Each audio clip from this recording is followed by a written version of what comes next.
Welcome to the Heavy Spoilers Show. I'm your host Paul, and in this video we're breaking down The Boys.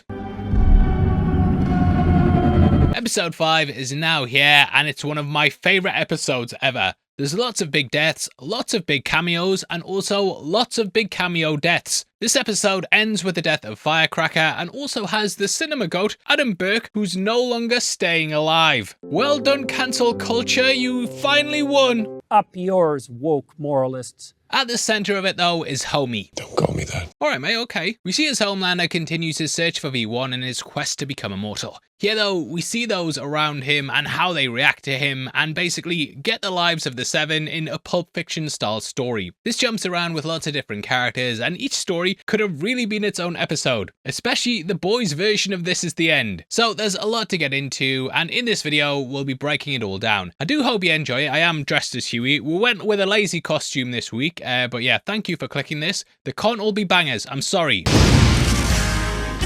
Welcome to Truth Bomb. Now we open with an advert for the Democratic Church of America. It's reminiscent of the US patriotic adverts for Budweiser or the Bruce Springsteen Jeep advert, or even the recent Mando Super Bowl advert that parodied them both. The advert though calls America God's country, which is something that it's sometimes referred to. It also calls Americans God's chosen people. That is a phrase that's used in the Bible to refer to the Israelites, aka Jewish people. But Vought's trying to push something different, and the advert evokes this rural lifestyle which is seen as traditional and more religious than most of those from big cities. The advert ends with the tagline, "Come home to Homelander," and he's described as the greatest American ever. By layering the idea that Americans are the chosen people and Homelander's the best of the best of the best sir of them, it sets the groundwork for him being God. It's a roaring success so far as well, with white men and women aged 36 to 54 and 55 to 72 absolutely loving it. But yet, this also highlights the church isn't appealing to the youth. Church attendance is up though as people move from their original church to this new megachurch, which we see the repercussions of later. Donations are also up as well, with a click-through rate at 44%. However, as we learn later from Firecracker's former mentor, there's a franchise fee to convert your church to a Democratic Church of America. It's basically extortion, and if you don't, then your church will be vandalized. It shows how little Vought actually cares about respecting religion, and for them, it's more about extortion and the bottom line. It's all about money for O-Father as well, and he'll be out of the hole in no time with the amount of cash they're raking in. And everyone's seeing massive growth. I'm seeing massive growth myself. As we learn, the rest of the Seven don't believe it though, and Soldier Boy just cracks jokes in the meeting. They're also going to spend $500 million on adverts, which is something that could probably feed a lot of people. But this has nothing to do with religion and being kind, it's more about control. It's similar to how Henry VIII turned England Protestant simply so he could divorce his wife. We also, of course, have a lot of debate around this at the moment, and people like Sean Hannity announcing that he no longer considers himself Catholic because of frictions between the White House and the Pope. I know this was written before the election, but I think that the church and state are always going to clash over certain things, so it's kind of a timeless message. I've actually also been rewatching Andor recently, and I saw Tony Gilroy talking about how some of it seemed very relevant even though it was written years ago. He said though that he looked through history and saw certain things that repeat, and I think The Boys has probably done something similar. Because again, you could easily do this to like Henry VIII or something like that, but it is also very relevant now as well. We then see that Vought has inserted Homelander into some of the most historic paintings of American history. The first one is the Emancipation Proclamation by A.A. Lamb. In the original, it was the personification of America Columbia being dragged by the horses. The proclamation stated that all slaves in Confederate states would be free now and forever. It was vital as it changed the Civil War from a political one to a one of moral duty to end slavery. Here though, Homelander's made it about himself, and in the end, he's enslaving all those around him. He wanted to be Caesar, and a lot of the things that they're doing with America in the show is obviously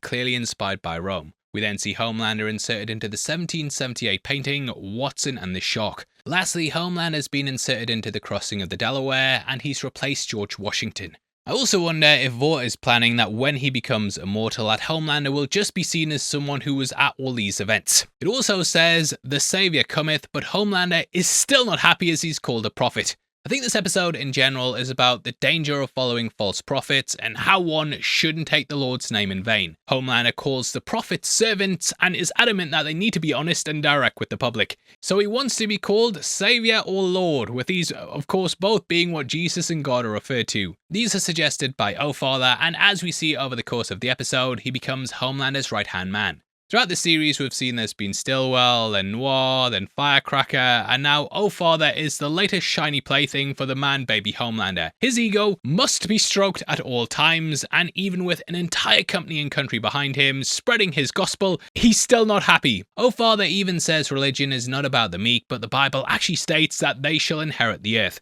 Everything is all going to come crashing down though, and as Noir 2.0 said to the Deep, no one is more important to Homelander than Homelander himself. Oh Father then references the 7 Mountain Mandate, as he says they should dominate the 7 mountains of society. This is something that some Christians believe is key, such as controlling education and the media. Homelander is essentially a Christian nationalist, but he doesn't actually believe it. They're all just simply cashing in on people's beliefs because they believe that if they present beliefs that people believe in, then people will support the corporation. We've seen this happen forever and ever and ever, and you'll often see corporations push political identity beliefs and politics because they think the audience will align with them, but when push comes to shove and they're tested on it, they don't really stick by it. I'm looking at you, Disney. But Oh Father reveals he wants his ascension to coincide with Easter, but Homelander clearly isn't down for it. He doesn't see himself as the second coming, but something more. Firecracker is clearly delaying the reveal though, as she's in a religious dilemma and she blames the production timelines of the Homelander Bible. This Bible is obviously inspired by the Trump Bible as it has the same flag image, but it opts to have Homelander in a crucifix-style pose. She calls it the book and seems to actually believe in Homelander, and we can see his statue on the outside of the building. Soulja Boy is also shocked as he mouths what the fuck, and he of course doesn't believe in any of this as any sane person would. But not only does this book have the Old and New Testaments, but it also has a brand new American Testament. It's written by AI, trained on the works of Pat Robinson, who's a former religious writer famous for the 1991 book The New World Order. She says they need to pass the torch from Jesus to him, but that they can't rush it as they aren't in Arby's, but are in fact at the Cheesecake Factory. And sorry, I am British. Is that like Miller and Carter and Greggs or something? I don't know. But she knows how to speak to him and get what he wants as his ego needs to be stroked. Sage reminds him that a sudden religious upheaval will lead to civil unrest, even more so than what we've seen so far. Firecracker then mentions that the smaller areas will be okay with the police and local soups, but major cities will need help. This leads Homelander to request that all soups be pulled back to America, and he says they should be protecting the homeland first. It's very similar to the rhetoric of our country first sort of thing that you see a lot during politics. It's a sort of looking after our own thing, which I know has been prevalent in British politics as well. This leads Ashley to break the news to Ukraine later, which builds on Vought siding with Russia after Soulja Boy's return. This is also funny as well, as Vought spends so much time and effort trying to get soups into the military, and now they're being brought back to quell the protesters at home. All that effort to make money and protect power is just gone at the whim of a childish, erratic dude. We then see Firecracker get a fright as someone from Daytona, Florida calls her. It turns out to be her former mentor, who is a victim of Homelander's new branding. Now so far, Firecracker has mostly been one-dimensional, but we really get to see Valerie Curry flourish in this episode. Sadly, it's also her last one, but it's a great swan song that shows a pretty timeless message as well. Calling back to those Andor parallels before, we saw there how Dedra was turned on in the end by the very system she helped build. Gilroy said that fascism always turns on its own, and eventually Firecracker meets a similar fate. Now again, when they were asking Gilroy, how have you came up with this stuff? It was like, well, I just looked at history and this is what is something that constantly happens. So I feel like the same thing's happening there, but yeah, you can totally see how it applies to lots of things going on today. But here, she meets up with her former reverend and she's trying to be low profile. It's the same thing Homelander did when he went to recruit Sister Sage, and we saw him wearing a baseball cap, just like Firecracker's doing here. Now both these sartorial choices are inspired by the MCU. Their heroes always wear baseball caps when trying to be either undercover or on the run. When Sage recruited her, she was this raw, unfettered supposed voice of the voiceless, but now she's this big city girl and no longer some country bumpkin. As they talk, we can also see an advert for Sister Sage's soul sister. This shows that Vought is omnipresent, which makes sense considering how it seems they somehow knew about this meeting and made her expose him as a punishment. In addition, we can also see the Last Supper by Vicente Juan Masip to the right of the Reverend. This is a depiction of Jesus' last meal with his disciples before being betrayed by Judas, which then led to his arrest and subsequent crucifixion. Firecracker here is sharing a last moment with her mentor before she betrays him and is then killed by Homelander. This also looks like the same diner we saw Starlight reunite with Gecko during season 2. As they talk, we then learn why she was so into religion as a kid. She had a very tough childhood by the sounds of it, and was in the pageant circuit like Starlight. Her family were poor, and this was the only way to a better life, but Starlight then started a rumour that Firecracker slept her way to success with the judges. This then led Misty to drop out and become a right-wing media influencer. The only safe place for her was at the church, and her reverend, who made sure she was fed. He held Fish Fried Fridays as an act of kindness, but Firecracker weaponizes this to insinuate he abused kids. We see him being really desperate here though, as his church is losing attendees and being harassed by the local soup's praying mantis. Praying mantis shoots stuff out his butt, and he's just like Webweaver. Feels a lot like how Jews were persecuted during the Holocaust, synagogues were smashed up, their businesses were vandalized, and there was this constant threat that the walls were closing in. It's also just like some sort of protection racket where the Reverend's church has to pay into this new church or they'll be harassed non-stop. He asks his former mentee for help and even points to a Turbo Rush advert. As mentioned before, Homelander has taken over the brand and we can see Firecracker with a petrol pump handle. So surely she can do something to help. Not really. Homelander hates being challenged and won't care about holdouts and would probably even make an example of them. Despite having a seat at the table, Firecracker's just as powerless, and her former church can barely keep the lights on. This sums up Firecracker's entire character in general, as she's not really got any superpowers, and her only talent lies in pushing hate. But now she's created a monster that she can't control, and ultimately falls victim to it. We see her slip into a rhetoric where she says God doesn't favour one country over another, but it fails here. His words really affect her though, as she's just in the middle of a religious crisis. She has a Jesus action figure which she throws away later on, showing she has truly lost her way before her death.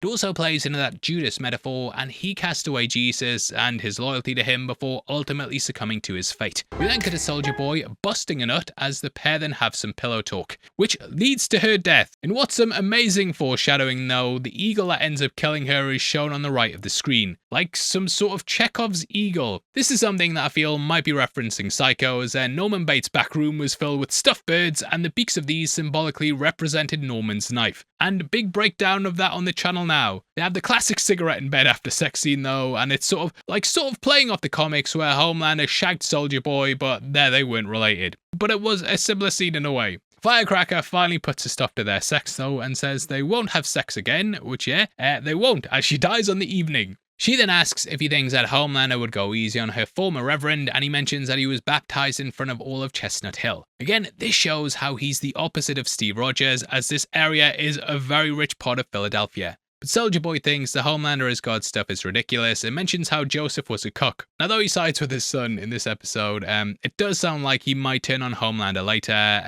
which does seem a possibility, at least for a bit, when Marathon and Malchemical basically want to take him out. However, he repeats this info back to his son later on, as he has this weird sense of loyalty to Homelander due to him being his son, even though he's kind of just cloned from his genetic material. But we see having to accept Homelander as the new god is complicated for the current religious people. Homelander wants people to accept him now, but he has no idea of the internal dilemma that his flock faces. I also wonder how Marie's going to be brought into it, as she was sort of painted out as being like a Christ-like figure in Gen V. Now, we do hear that Soldier Boy is heading off to LA, and I did wonder at first if this was like a West Coast Avengers thing. However, we see how it's anything but it lays the groundwork for what's going to come. Now, this video is sponsored by ZocDoc. ZocDoc is a free online healthcare platform that quickly connects patients like you with top-rated doctors nearby. And it's completely stress-free. ZocDoc allows you to search and compare high-quality in-network doctors, choose the right ones for your needs, and click to instantly book an appointment. ZocDoc gives you access to 100,000 healthcare providers across nearly every specialty. Whether it's mental health, dental health, eye care to skin care, ZocDoc has you covered. You can also see actual appointment openings, choose a time that works for you, and click to instantly book a visit. Plus, ZocDoc appointments happen fast, typically within just 24 to 72 hours of booking. You can even score same-day appointments sometimes. You don't have to talk to anyone either, and can do it all online and just simply click and book. So stop putting off those doctor's appointments and go to ZocDoc.com/heavy-spoilers. That's linked in the description, and it will let you find and instantly book a top-rated doctor today in a range of different specialities. Again, go to ZocDoc.com/heavy-spoilers and use their free revolutionary healthcare website to find the doctor that's right for you. Thanks. We then cut to her trying to speak to her boss, only to find out that Father is now the chosen one. He's in Homelander's room, and the only time we've seen people in there without him, they've either been trying to steal Compound V or take a dump in his toilet. Father is delivering breast milk for the soup though, sourced from the followers of the new church. My guy is getting breast milk instead of the followers' babies, which is an apt parallel between Homelander's selfishness and how a capitalistic society often starves the needy. Firecracker isn't too privy to Homelander's movements and activity though, and it shows she's really being frozen out in favour of Father. He's now giving Homelander milk, which means that he's now replaced her as the milk provider and also someone who can give Homelander advice. Father then mentions that they are Peter and John bearing witness and spreading the gospel, with those names being two of Jesus' apostles. There's definitely an uneasy feeling throughout the scene, and this is a duel of words through forced smiles. He's worked out that the printers are happy to rush the Homelander Bible to release in time for Easter and knows that she's stalling. He then presents himself as a warm shoulder and friendly ear and asks what she wants to talk to him about. Misty in general has been shown to be racist though, so she's instantly distrustful and knows that Father is just trying to screw her. We then cut to her in her dressing room, which seems like it's playing off the scene at the start of the season where Annie dressed up as her.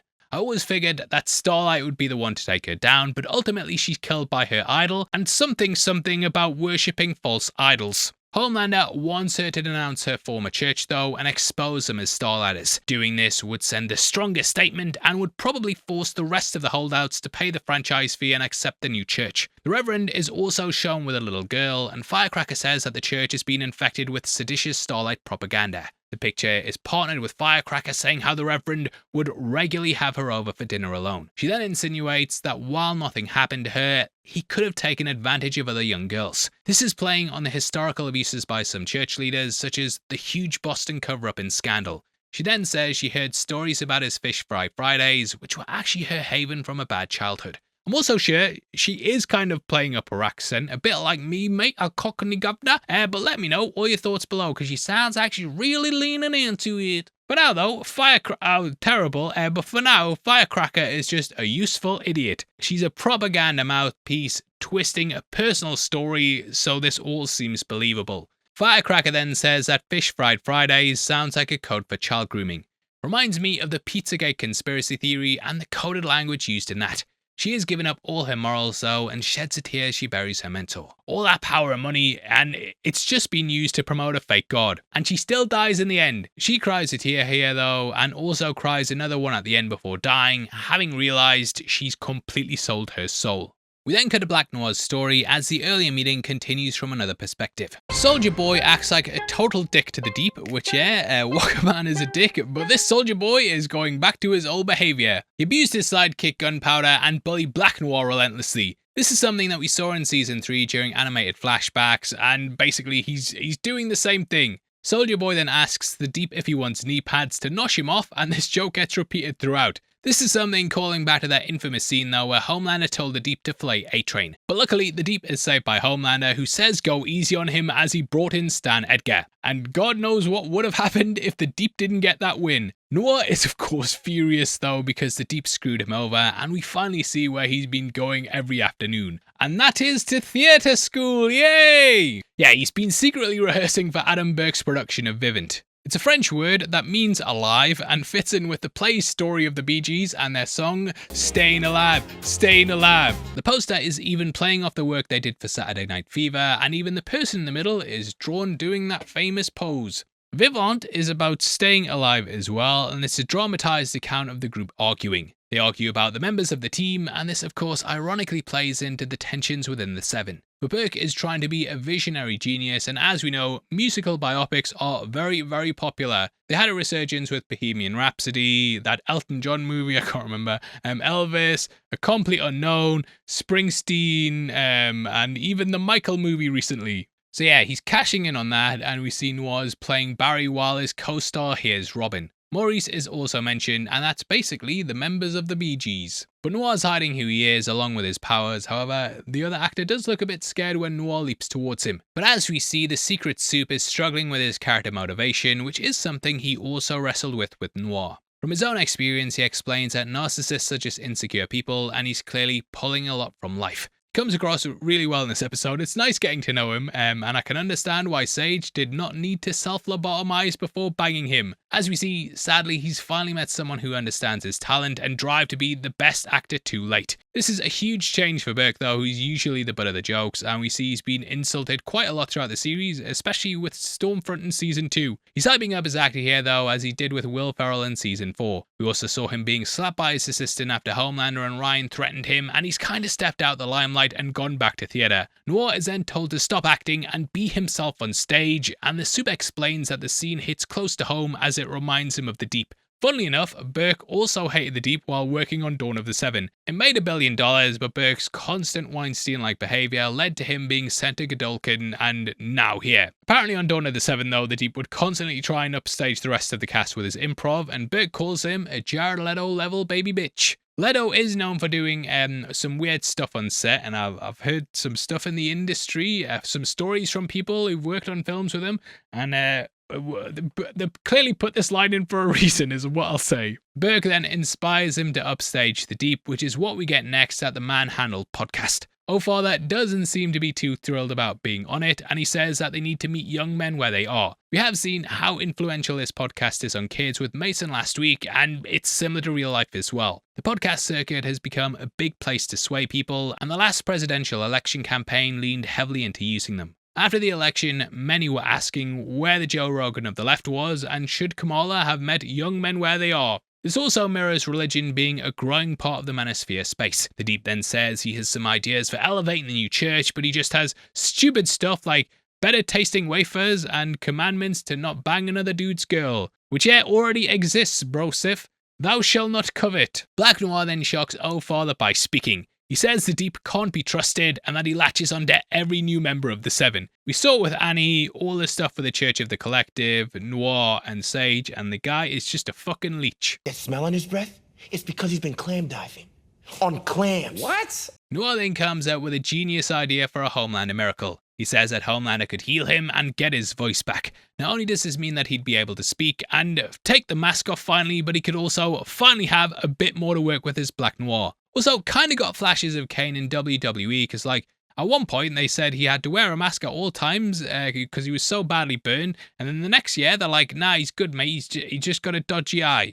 But I remember, this path was something that the original Noir wanted. We saw in Season 3 how Stan explained that a black member of Payback wouldn't sell in the Deep South, and if he unmasked, he'd be sent to Minneapolis. So we could see Noir finally getting his wish later on, all in the form of his successor. Noir also says he can fly, but he's had to hide it because the last one couldn't. Now this is sort of a nod to the comics, as Noir could fly as well, but he was instructed not to by the higher-ups. This would have given away he was a certain character that I still refuse to spoil in these parts of the videos, because people might not want to know. And this ain't the heavy spoilers show, mate. We keep things stum here. I'm renaming the channel Screen Crush or something. Black Noir here has got a new pep in his step as he arrives at rehearsal, but we see as the Deep is following him wearing a douchey jacket. Bourke the name drops Paul Rudd being a dick, which I haven't heard, and he mentions training A-Train being shelved. This is something that we learn at the end of Season 4, and it felt like a reference to Batgirl. Bourke then turned to drugs, but he was saved by this play. And it's going so well, it's actually going to Broadway. Both of them are on their way up, but what else is on its way up is the eel that goes up into his arse. Yes, Bourke is killed in the toilets, and he says, fucking Tony Gilroy. That director was brought in to reshoot lots of Dawn of the Seven, much in the same way he was brought in to fix Rogue One. This was mentioned by Ashley in Season 3, also in a cubicle, interestingly enough. The Deep, like Homelander though, is just a childish idiot, and he gets revenge on Noir by killing him. Also, love how we think we're getting some profound last words, but he just says that his ass hurts. The Deep has finally gone too far though, but there's nothing that Noir can really do to stop him. However, I do think come the end of the season that he may try and kill the Deep, but probably fail to do it. I feel like the Deep might be the only one who survives this whole thing, and in the comics he was actually the only baddie soup left standing. We then cut to him next as he's reading a Vax and Vax book by RFK Jr. because, yeah, you get the subtext there, mate, you pay attention to the news. And are you sure this was written before the election? Either way, Noir is furious that the Deep killed his best friend and is one way out of the prison he's found himself in. Deep then references his improv not being used for Dawn of the Seven, and he did have a grudge with Bourke as well. Noir is now under the Deep's thumb though, as Homelander would be furious if he found out about the play. Homelander has even banned the National Endowment for the Arts, which is an idea that's also been floated recently. You will see this as something that happens a lot throughout history with certain songs, plays, art pieces, and so on being banned by governments.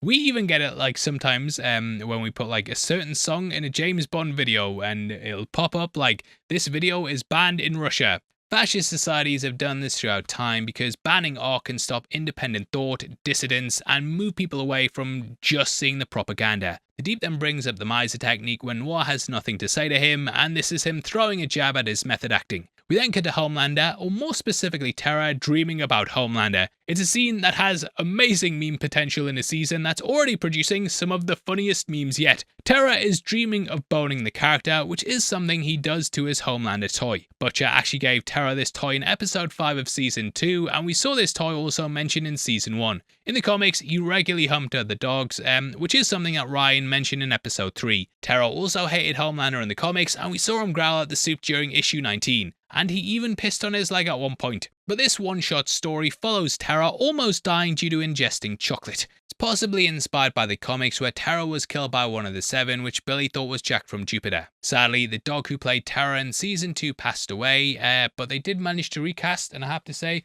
didn't notice myself. But yeah, losing a dog is fucking shit. But yeah, Kimiko and Huey come in and feed him, and Kimiko talks about the steak and how Frenchie doesn't really do it the way she likes. She says she's told Frenchie how she likes it though, and says maybe they just don't like the same steak. Now this continues on from last week where they seemingly broke up, and she said she didn't want to change him, and basically showed their relationship was falling apart. Sadly, I don't see them having a happy ending, and I do think that it could potentially be like what happens in the comics. Mother's Milk also mentioned Romeo and Juliet, and it does seem like their relationship is going to end in tragedy. They then find Terra's fuck toy and propose washing it, which is something Billy stops them from doing. Terra though follows the squeaking, and we see Billy rolling in a load of equipment for a secret project with Frenchie. We mentioned last week that Billy saw the uranium hurt Homelander and the soup barely escaped the chamber. It looks like Billy has stolen loads of parts from Fort Harmony, as you can see the tiny Vought American logo on the device with the dial. Because of this, I do wonder if they plan to lure Homelander out,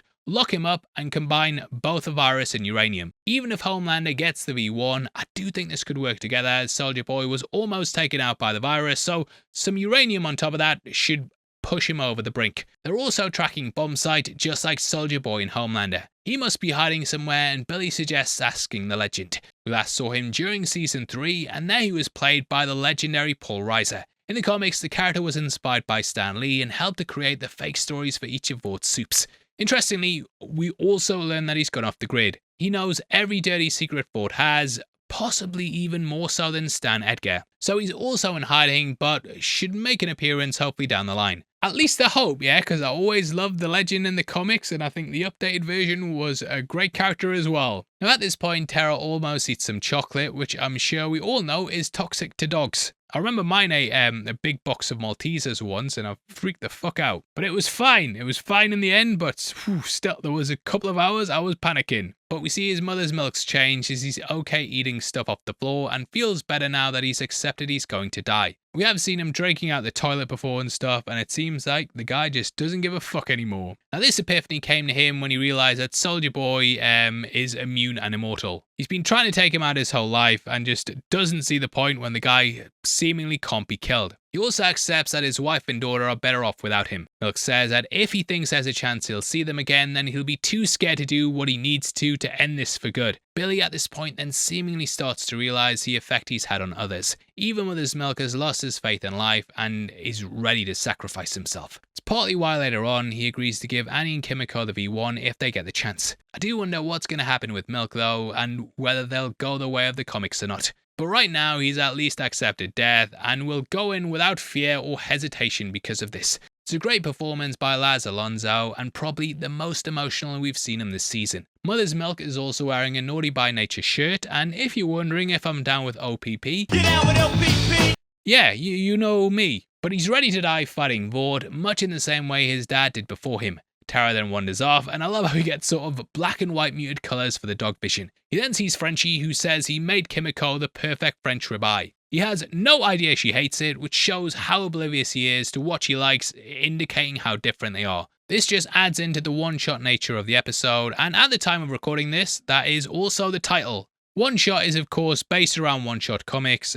which are stories that are like one shots. And obviously, you know, the terms used in like TV episodes as well. But Frenchie is confused as to why Kimiko wants a dog, and he says she deserves peace. Which did make me a bit worried that he might sacrifice himself for her. He then says that he can't give her what she deserves and that he's ruined his souffle. Come on, man, don't worry, mates. It's pretty hard to get right. Tara then sees it in the bin though, and like every dog, they see food, they eat the food. Meanwhile, Huey and Billy are arguing over using the V1 as a cure for Annie and Kimiko. Like the comics, Billy doesn't want any soups left alive as he sees them as being inherently bad for the world, and to be fair, I can see why. But Annie and Kimiko have proven that they want the world to be safe for humanity. But as Edgar said in episode 3, Vought will always win. They can just rebrand and return with a newly packaged 7 as there's always profit to be made. Billy then says that he's always been right and asks Huey if he can accept the risk of Homelander becoming a god and killing like one as well. Huey then brings up Becca asking if he let her die, to which Butcher replies saying that he did.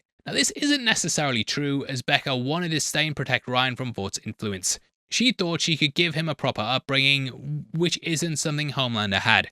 Billy still feels he failed though, and Huey's asking for the others to get a chance at surviving. It's put on hold when they realise Tara's eaten the whole souffle, but I do feel like this conversation kind of paints out where things are going to go. Anyway, Butcher blames Frenchie and asks for some hydrogen peroxide to make Tara throw up. Huey then acts the hero as always and feeds him the stuff to make him sick. Luckily, he survives, unlike the comic book version, and dreams of Homelander giving him some turkey. Billy has also been watching over him as well and is reading The Spy Who Came In From the Cold. That follows the spy who's pretending to defect in the Cold War. It paints both the East and West spy institutions as immoral and willing to do awful things for what they see as the greater good. It's very similar to Billy's mission and how he'll do bad things for what he sees as right. Tara then wakes up and we can see Billy's soft side again. Oi.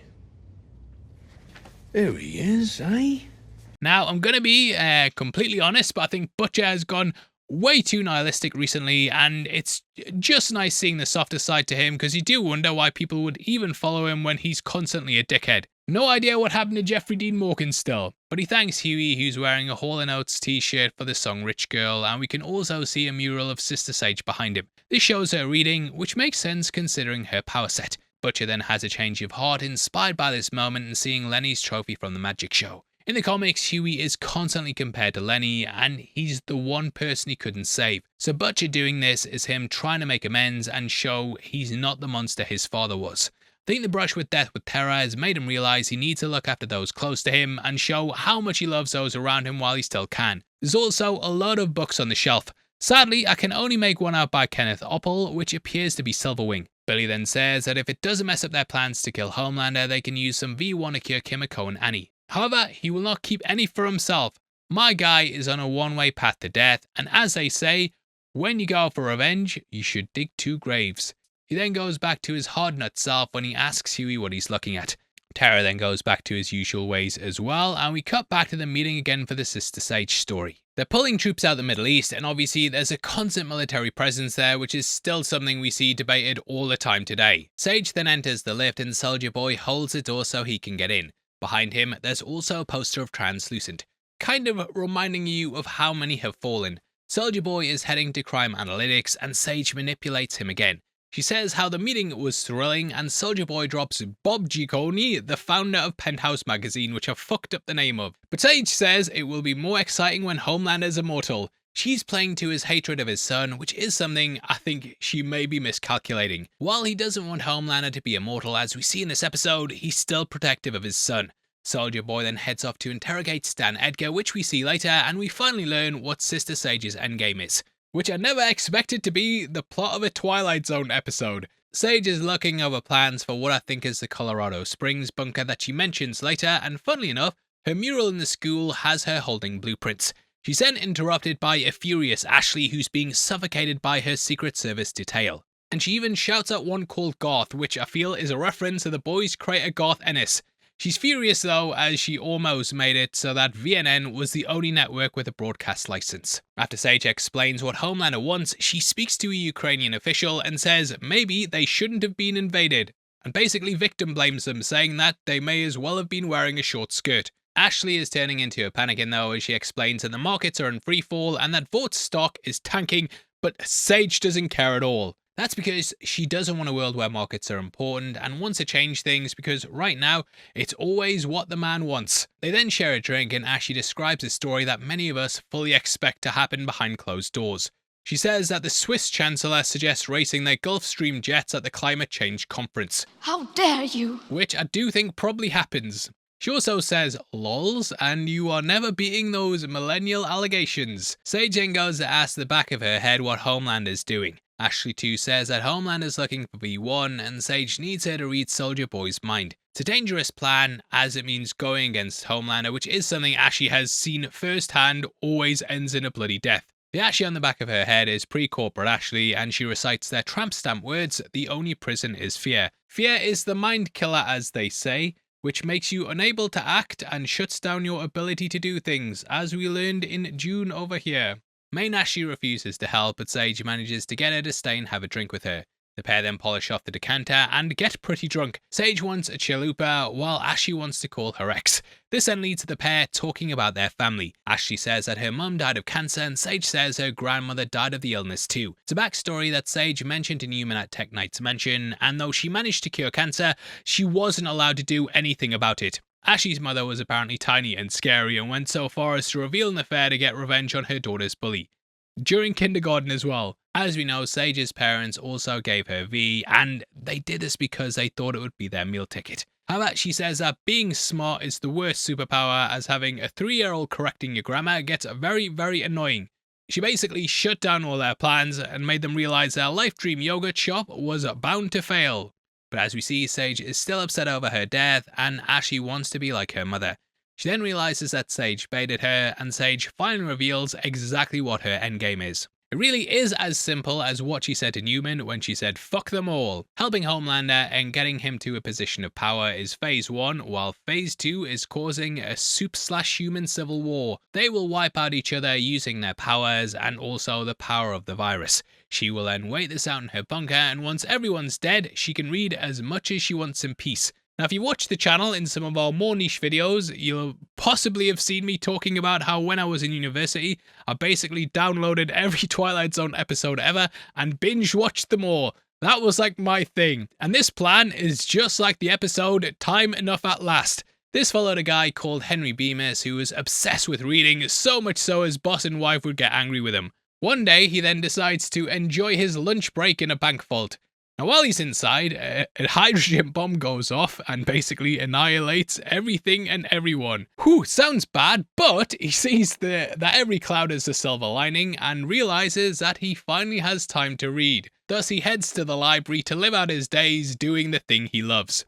Tragedy strikes, though, as his glasses break and he's now alone with books he can't read. It's probably one of the most famous episodes of all time that's up there with horror at 37,000 feet. There's something on the wing.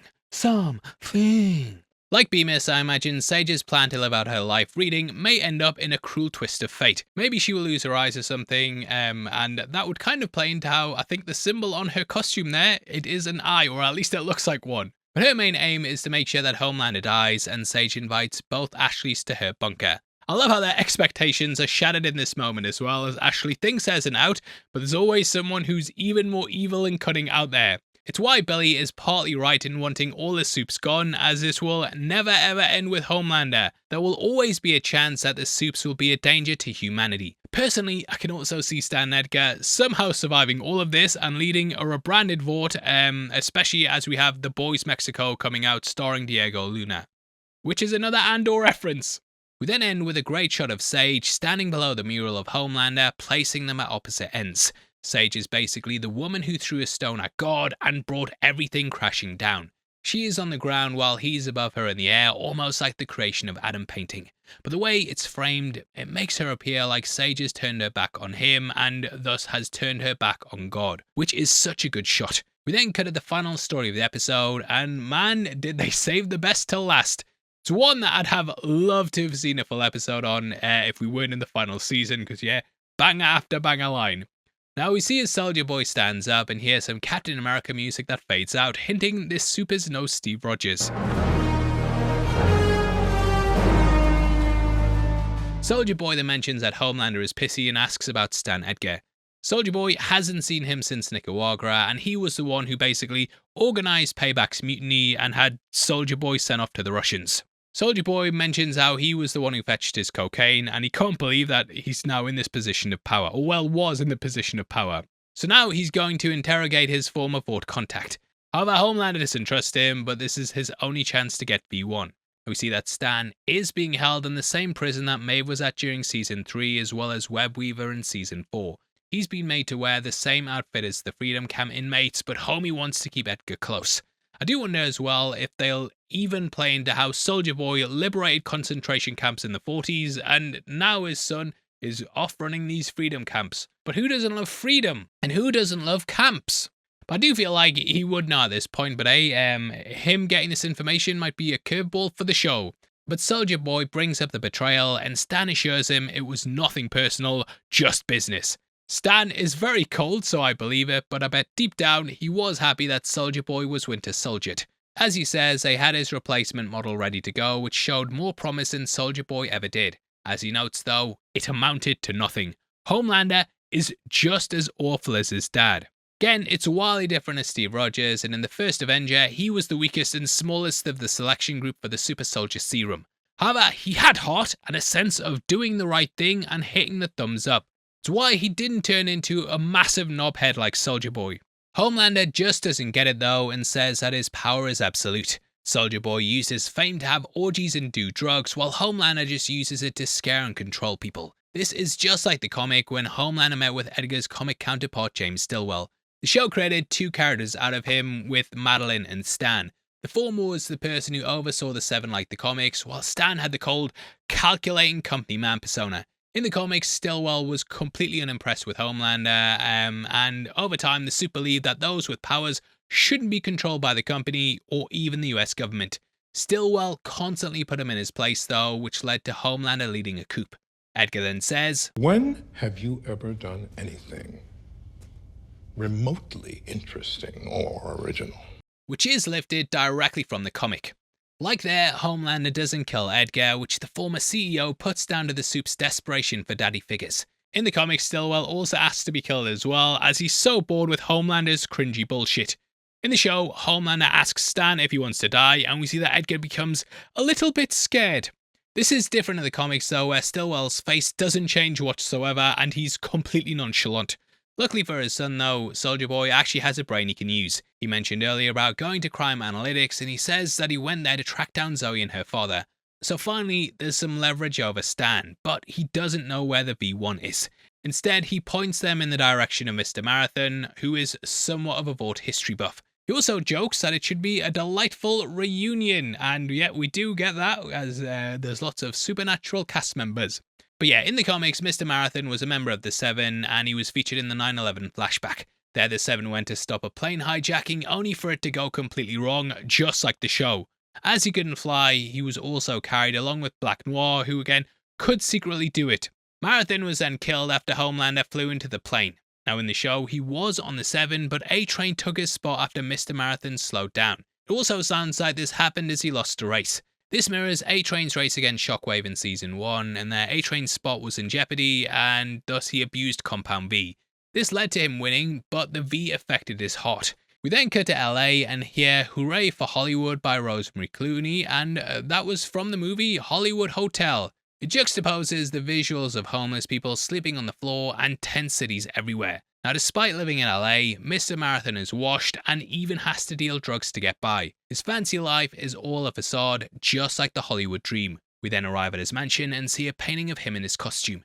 It's just like the comics where he was based on the first Flash, Jay Garrick, though he looks a bit different in colour to his appearance on the poster for Dawn of the Seven. Mr. Marathon is played by Jared Padalecki, who was of course Jensen Ackles' co-star in Supernatural. Marathon says that he's a huge fan of Soulja Boy, even saying he lost his virginity in his underoos. This is a term I'd never actually heard of until Tony Stark called Spider-Man underoos in Civil War.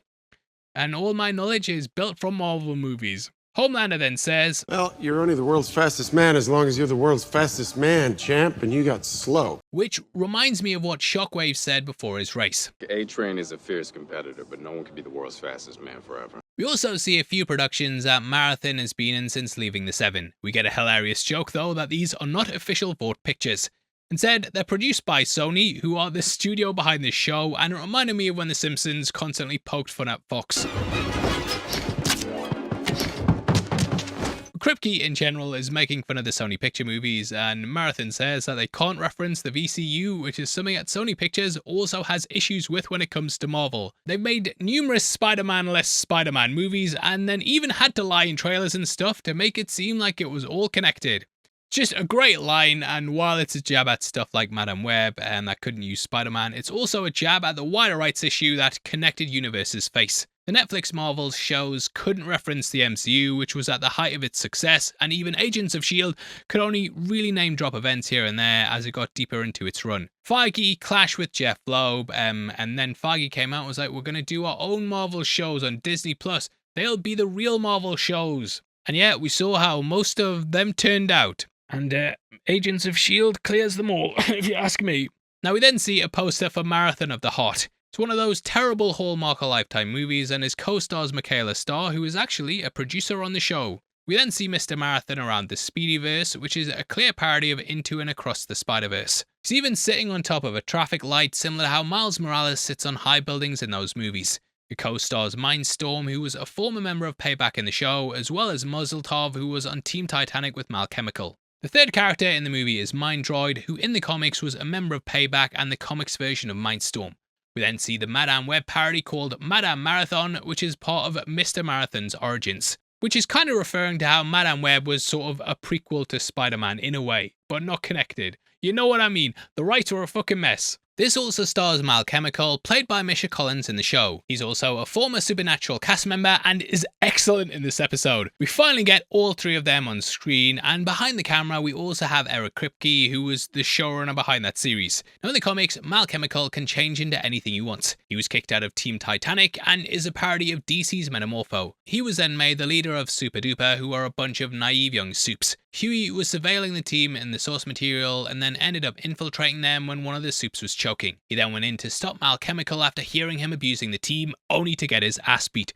Luckily though, Butcher is always watching and he set Mal Chemical on fire. At this point we then see Mr. Marathon Vampire Hunter, which is a parody of Abraham Lincoln Vampire Hunter. There's also Running on Vapors, Let There Be Rampage and Savage Justice. All of which look like terrible made-for-streaming movies. But yeah, it's all under Sony's umbrella, and as we learn, Mr. Marathon even gets half off Sony TVs. We then cut to a poker game being played by celebrities. There's Kumail Nanjiani, Seth Rogen, Christopher Mintz-Plasse, and also Will Forte. Seth Rogen is of course an executive producer on the show, and we saw him in Season 3 as Succumbs-a-Lot 779. He was also shown as the director of Black Noir Insurrection in Season 1, as well as having a brief part in Season 2. Kumail mentions Aziz Ansari, Macaulay Culkin, Joaquin Phoenix, Kiefer Sutherland, and lastly Meryl Streep. We learn that Mal Chemical isn't on board with the fascism, as he just wants to live that Hollywood lifestyle. They all agree they need to do something, and Kumail says that their superpower is storytelling. It's a speech that reminds me of Seth Rogen's one in the studio when some doctors looked out on his role as the head of a movie studio.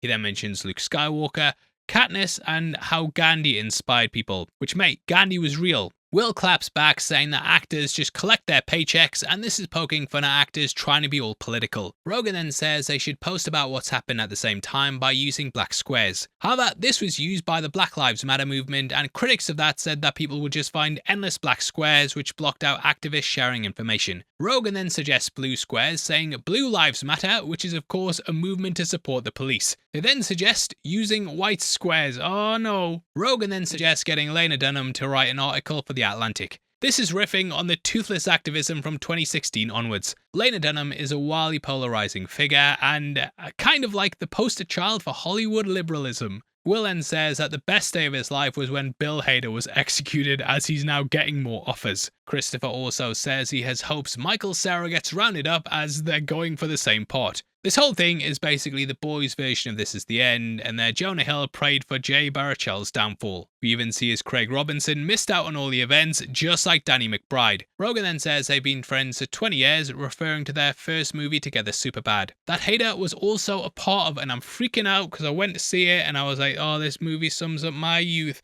And now that it's 20 years ago, I'm not young anymore. Oh, I need that V1 shit. We then see as they're interrupted by Homelander and Soldier Boy arriving. They pretend to be pleased to see them despite plotting a protest against fascism. We then learn that Will turned in Channing Tatum and Seth Rogen introduces himself. They met at the premiere for Silent Vengeance 3 Vengeance Reloaded, which is part of the VCU Phase 10. Rogen is also going to be testifying in front of Congress and outing starletters such as Post Malone. Now this is a reference to the House of Un-American Activities Committee that basically popped up during the Cold War. It aimed to root out communism and for a time focused on movies, TV and radio. Their suspected communists were investigated, which led to a Hollywood blacklist. Here it's being used to look for starladders, but it's also being abused. The Supes then ask Marathon about V1. We then go into his personal Vought museum, which is a smaller version of Godolkin's secret one. As they enter, we can see the logo for Vought American, which was the original name for the company and the one used in the comics.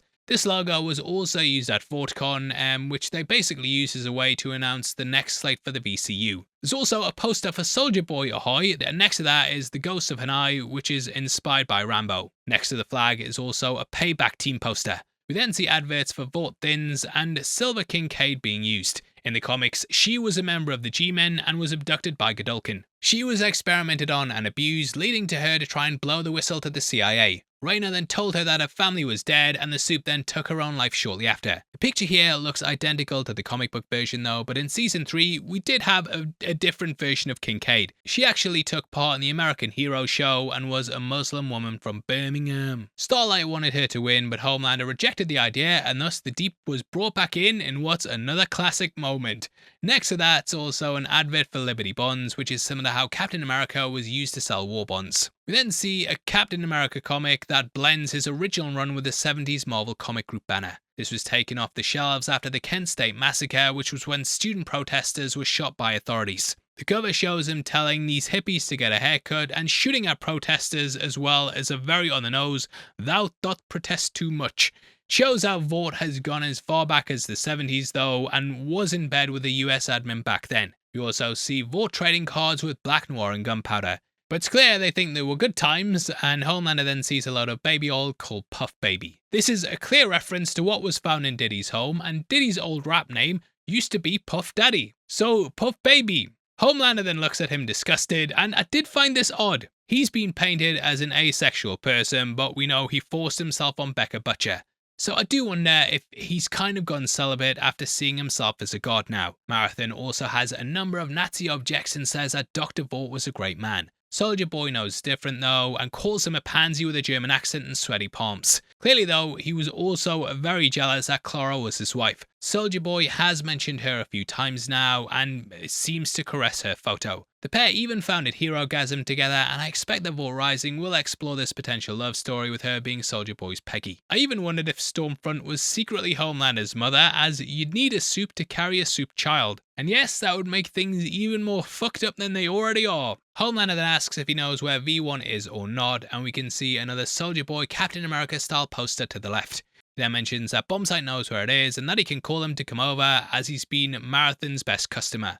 At Fort Harmony, they of course discovered drugs, and it's just playing up the idea that the guy's a fucking drug addict. We then cut to Soldier Boy and Marathon doing blow, which the speedster just picked up. Homelander though just sits alone, as he's not into the drugs and debauchery. McLovin then offers Homelander a spliff, and Seth Rogen says he just pretends to like weed for his brand. Now this is a big joke, as Seth Rogen is probably like the biggest weed guy besides Snoop Dogg. He says he just does it to sell ashtrays, and yeah, I really appreciated this self-referential joke. McLovin is completely mugged off, and then we see Malchemical talking to Homelander, who doesn't remember him. He then overhears Marathon saying that he's weird. This is similar to how he caught A-Train insulting him under his breath.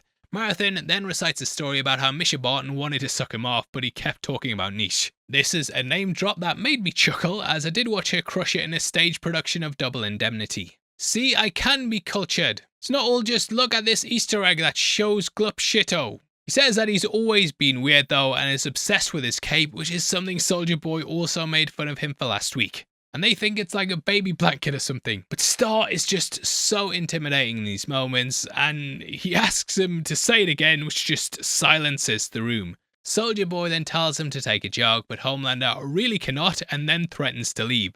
Before this though, he says the actors will pay for their memes. Very, very soon. They all end up dying, and it's kind of like a last warning before things go down, even if he doesn't really have a hand in it. Will then turns on his friends, and Kamal jokes that he's yoked. This line really made me laugh, because yeah, the guy's in great shape, but he did this for the Eternals, and then basically wore a costume throughout the entire movie. Behind the bar, we can also see Mr. Marathon racing a cheetah, which is of course the fastest land animal. Malchemical then uses his power to knock out Homelander.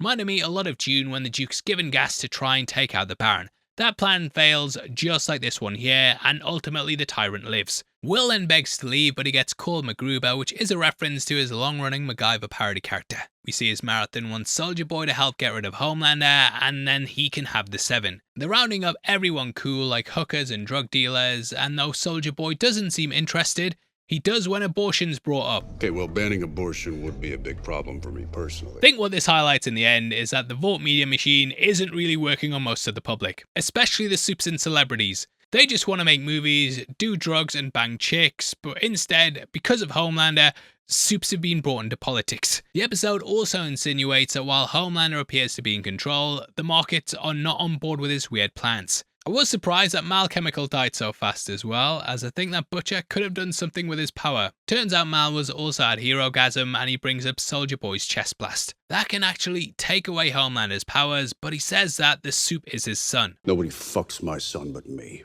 What? Oof, it's the second joke about the pair banging, and that I feel is another reference to the comics. We then see as Soldier Boy kills Malchemical, which leads to a fight between him and Mr. Marathon. He even has a sound similar to A-Train when he uses his powers.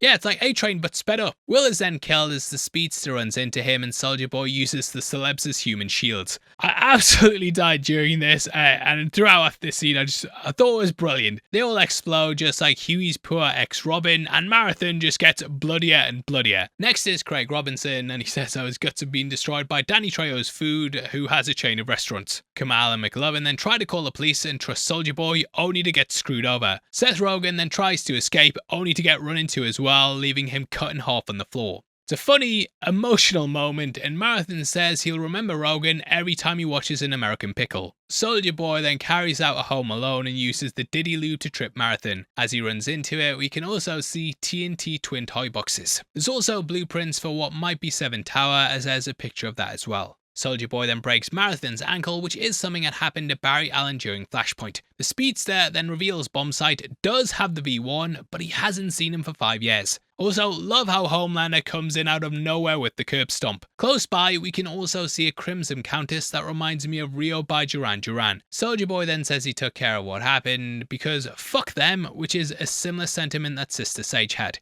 Then reveals he's been banging Firecracker as well as their pillow talk. While doing this, he picks up the comic we saw earlier, and we can see a Bombsight comic was next to it. We also saw he was in the Curse of Fu Manchu during the V-52 scenes in Season 4. As well as these, we can see a reference to Private Angel, as there's a cast chair for her. She'll be part of Vought Rising, in case you don't know. And lastly, we can see a retro Vought Petroleum petrol pump, which is a brand that we saw in Gen V Season 2. We then cut to Firecracker, who loses the last bit of herself by throwing away the Jesus action figure. She's shocked by Homelander, and he then reveals he knows about her and Soldier Boy's pillow talk. Funnily enough, he doesn't care about the sex, but is clearly annoyed they've been talking behind her back and she's been having doubts. He then asks, Are you thinking of Jesus when you're praising me? He can tell she's lying and does a Dr. Meredith Grey and says, You're supposed to worship me. Love me. So pick me. Choose me. Love me.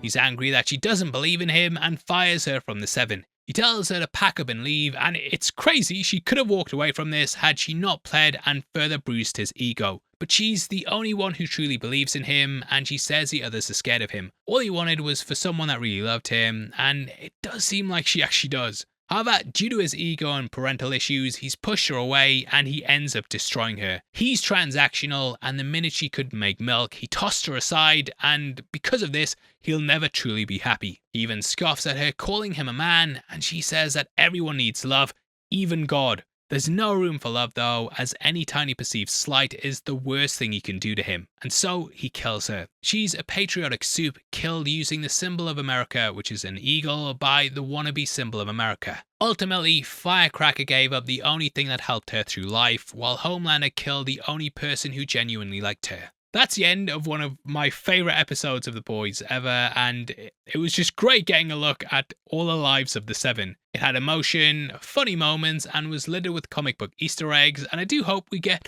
a bit more of an explanation from Soldier Boy and exactly what the fuck he's doing, because it does feel a bit flimsy. But yeah, we've also got the Super War and the comic epilogues to go as well, and beyond that, wrapping up everyone else's story. So let's hope this is better than the Lamplighter finale. But again, it was a banging episode in my opinion, and yeah, I hope you've enjoyed us going back through it. Please drop a like on the video and leave a comment with all your thoughts below, and if you want to follow us on Instagram, then make sure you check us out at Heavy Spoilers. Did you know as well that members of the channel also get early access to videos like this every single week, and if you click the join button, you get at least one breakdown a week before anyone else. Costs just 99 cents a month, and hopefully we've set it at a price where it's not a lot to you, but if a lot of you do it, it will mean a lot to us. Again, we've got our merch store there as well, and huge thank you to everyone who supports that. Now, if you want something else to watch, guess what? Another breakdown on screen right now. Hopefully I see you over there right after this, but if not, thank you so much for watching this video. I've been your host, Paul. You've been the best, and I'll see you next time. Take care. Peace.